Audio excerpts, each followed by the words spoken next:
Dans le cadre de l'exécution des 5 composantes clés du programme Simandou 2040, les autorités guinéennes ne ménagent aucun effort. Depuis quelques jours, des représentants de cabinets de conseil et de banques d'affaires de dimension internationale séjournent à Conakry pour apporter leur expertise précieuse dans la mise en œuvre du programme.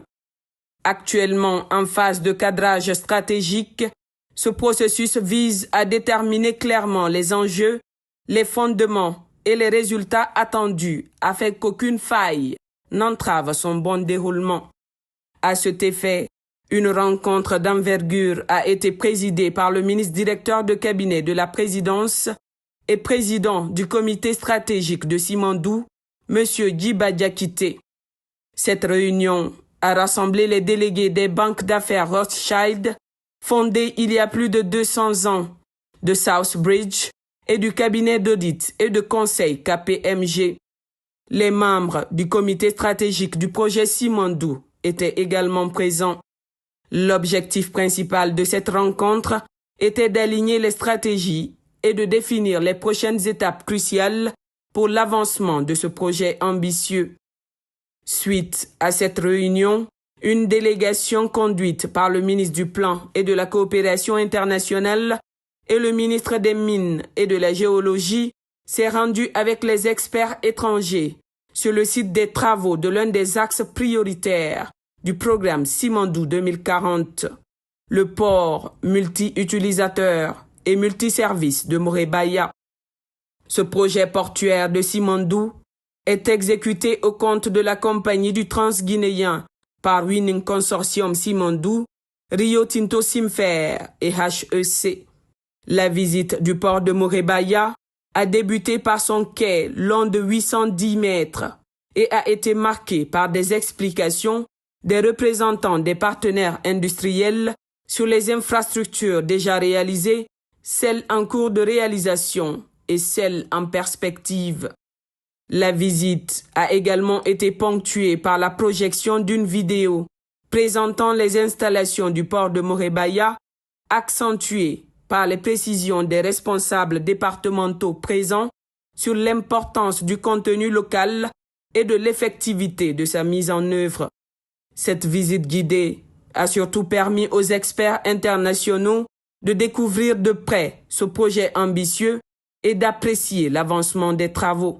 J'ai été très impressionné par déjà la taille du projet Morebaya. J'ai été très impressionné par la dynamique de construction parce que j'ai compris que c'est à peine moins de 18 mois que le projet a démarré. Et on a quelque chose qui s'étend sur 10 hectares. On a plus de 1500 personnes recrutées au niveau local. Ça fait travailler plusieurs milliers de personnes et le projet avance à grands pas. Je suis très impressionné, c'est la première fois qu'on voit ce type de projet et c'est que j'ai compris que même Rio Tinto, en tant que grand acteur, au niveau mondial, n'a jamais vu un projet aussi efficace. Ce que l'on voit clairement, c'est que c'est l'impulsion qui est donnée à travers ce projet. On voit quelque chose qui avance, on voit quelque chose qui est très structuré, on voit quelque chose qui est en train de délivrer de la valeur ajoutée avec des infrastructures qui vont être des infrastructures à la fois pour la mine, mais aussi des infrastructures pour l'économie au niveau général. Nous avons compris que le port ne va pas servir juste à transporter les minerais, mais ça va servir pour transporter du passager, mais aussi du fret, qui peut faire de la Guinée un vrai corridor pour la logistique de l'Afrique de l'Ouest. Donc c'est d'ailleurs une occasion pour toute la région et tous les pays connexes et frontaliers de la Guinée, qui sont des pays enclavés, pour capitaliser sur cette infrastructure. Le projet Simandou, en tant que projet minier, c'est une composante, mais les autorités guinéennes veulent en profiter pour en faire le pilier qui va impulser tout le programme de développement de Simandou 2040 avec ces 5 piliers qui sont déjà établis. Donc ce qu'on vient de voir là, c'est juste un genre d'introduction et cette introduction permet de donner de l'espoir et surtout une assurance que la suite va être un grand succès. Dans son allocution, le ministre du Plan et de la Coopération internationale, Ismaël Nabé, a rappelé un extrait marquant du discours du président de la République au sommet des Nations Unies. Il a souligné la volonté ferme de la Guinée de collaborer avec toutes les nations dans le cadre de partenariats gagnant-gagnant. Cette déclaration résonne particulièrement fort dans le contexte du programme Simandou 2040, illustrant l'ouverture de la Guinée à des collaborations globales pour atteindre ses objectifs. Le chef de l'État a misé sur une vision, la vision Simandou 2040, c'est la vision du chef de l'État. Et aujourd'hui, se faire accompagner la Guinée, qu'on n'est pas seul, avec ses grands cabinets, KPMG, Rothschild et Southbridge. Nous avons travaillé il y a à peu près 2 ou 3 mois, mais aujourd'hui, après le kick-off à la présidence de la République, nous sommes là aujourd'hui pour voir la réalité, pour toucher du doigt ce que ça veut dire le projet Simandou. Le programme Simandou 2040, il y a des 5 piliers, mais aussi il y a des composantes.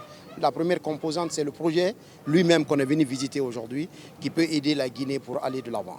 La deuxième composante, c'est la notation souveraine de la Guinée, que la Guinée sera accompagnée par Rothschild. La troisième composante, c'est la création d'un fonds souverain par Southbridge. Donc, en ayant tous ces éléments-là aujourd'hui, c'est de voir que la Guinée, on veut aller de l'avant, mais on veut aller avec des amis, avec des partenaires privilégiés et sérieux de la Guinée. Le président l'a dit aux Nations Unies, la Guinée est amie avec tout le monde. C'est l'incarnation même de ce message-là aujourd'hui pour dire oui, on va faire un programme guinéen, un programme fait par les Guinéens, mais la Guinée va se faire accompagner par ses amis, les gros cabinets qui se disent aujourd'hui, et ils ont confiance en la Guinée. Ils sont venus jusqu'à Conakry, mais ils ne sont pas arrêtés là. Ils sont venus à Morbaya pour bien voir ce que ça veut dire Simandou. Tout le monde en parle, c'est le projet Simandou. Morbaya, c'est le port. Pour sa part, le ministre des Mines et de la Géologie, Bouna Sylla, a clairement expliqué comment le port de Morebaya s'intégrera dans le réseau logistique régional pour fluidifier les échanges commerciaux liés à l'exploitation du minerai de fer de Simandou. Le ministre a surenchéri sur les stratégies et les initiatives prévues pour garantir une intégration efficace du port de Morebaya. Il a également insisté sur le rôle crucial que jouera ce port dans le développement économique régional en facilitant le transport et l'exportation des produits miniers, contribuant ainsi à la croissance économique de la Guinée et des pays voisins. Comme le chef de l'État l'a dit, le président de la République, le général Mamadi Doumbouya, la vision c'est une chose. Et le grand défi c'est comment traduire cette vision en réalité concrète pour le peuple de Guinée. C'est pour ça que ces 3 firmes ont été recrutées, Rothschild, KPMG et Southbridge, pour nous accompagner afin que cette vision Simandou 2040, qui a 5 composantes, 5 piliers, puisse être traduite en réalité pour changer la vie des Guinéens. C'est à ce titre qu'on est venu visiter ce port de Morebaya, qui fait partie des infrastructures de la compagnie du Transguinéen, il faut le rappeler. Les 2 quais, le chemin de fer. Et vu le positionnement géographique de la Guinée, la distance entre la Guinée avec l'Amérique du Nord, avec l'Europe, mais également on est le seul pays de la sous-région qui fait frontière avec 6 pays, cette infrastructure permettra de faire de la Guinée un hub pour tout le golfe de Guinée d'ailleurs, pas tout simplement la sous-région. Parce qu'on a des bateaux qui quittent dans le monde entier, qui viennent dans ce port, qui amènent le minerai qui retourne à vide. On compte capitaliser tout ça pour transformer notre pays, pour en faire un hub logistique, mais également pour en faire le port qui permettra d'impulser le développement de notre pays. Juste derrière nous, c'est le port commercial. Il y a les 2 ports minéraliers, plus des parcs industriels qui vont être dans cette plateforme portuaire. Ça va complètement changer l'image de la Guinée. Comme le président de la République l'a dit, aujourd'hui, Simandou, c'est une grosse part d'une petite assiette. Le défi qui se pose à notre pays, et au comité stratégique, au gouvernement, à l'ensemble du peuple de Guinée, c'est comment, à travers la vision Simandou 2040, faire du Simandou une petite portion, mais d'une plus grosse assiette. Actuellement, le projet Simandou emploie 35 000 personnes, témoignant de l'ampleur et de l'impact considérable de cette initiative. Ces emplois ne sont pas seulement des chiffres, mais représentent autant de familles dont les vies sont transformées par cette opportunité. Chaque personne qui travaille sur ce projet incarne l'avenir prometteur de la Guinée. Et ce n'est que le début. Dans les années à venir, ce nombre pourrait croître pour atteindre entre 50 000 et 60 000 emplois, ouvrant la voie à encore plus de foyers guinéens bénéficiant de ce développement. Cette perspective prometteuse symbolise l'engagement de son Excellence le général Mamadi Doumbouya a créé un avenir prospère et a tiré parti des richesses du Simandou pour le bien-être de ses citoyens.